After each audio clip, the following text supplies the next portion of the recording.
Uber and Lyft started off the year with optimism, doing pretty well for themselves for the most part.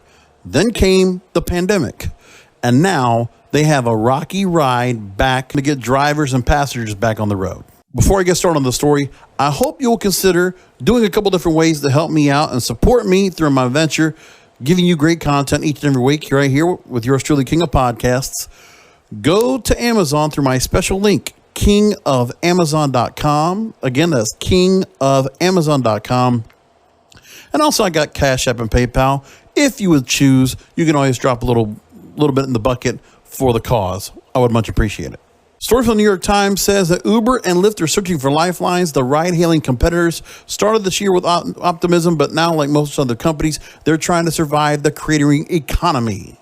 The two companies, which were never close to being profitable when the company was booming, face an existential question. How will they and their drivers stay afloat when most people are staying home? So recently, Uber told financial analysts that it couldn't forecast how much revenue it would generate this year because of the coronavirus. In February, it expected to bring in $16 and $17 billion this year. Lyft has not made a similar announcement. Outside firms that have data collected to indicate the businesses of both companies collapsed in the month of March. One measure showed that Uber's rides dropped 83% in March. For now, the strategy at Uber and Lyft, like that at many other companies, appears to be wait it out. Financial analysts expect the companies to cut back on marketing and the incentives they often offer to drivers. If widespread shelter-in-place orders continue this summer, which they're not now, looks like, given the new changes that happened with the new orders to try to reopen the economy, it still says that analysts were to say that layoffs or furloughs among the company's thousands of office workers are still possible. They are trying to deliver food as much of it as possible. So they're trying to do something to keep themselves going. Lyft does not have that. Uber does. Now, I'm surprised Lyft hasn't done anything to help out with that, but Lyft has done some things to try to help in a charitable effort to try to keep things going.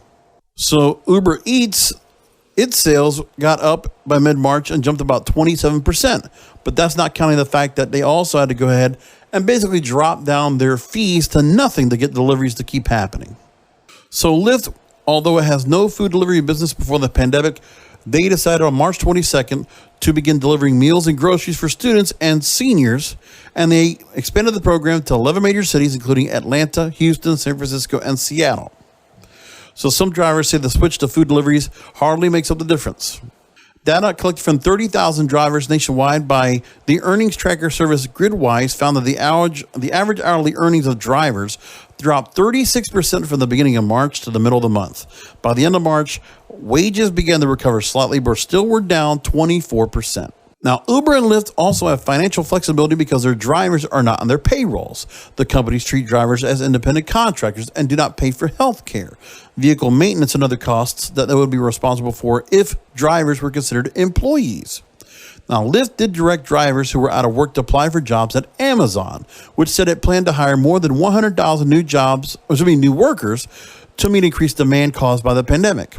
Uber suggested that out-of-work drivers try Uber Eats or applying for work with Amazon or other delivery platforms. In 2019, Uber lost $8.5 million. Lyft lost $2.6 billion. Uber expected to be profitable by the end of this year. Lyft expected to be profitable by the end of 2021.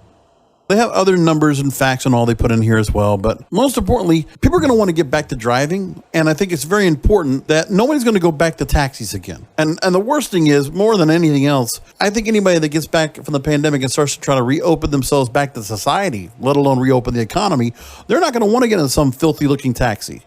Unless the taxi services try to do something really good here and really try to ramp up getting their services and their act together. Because this is their chance now for them to get themselves back on board and get their services up to snuff, fix all their problems with bad customer service, bad vehicles, bad service, and bad experiences.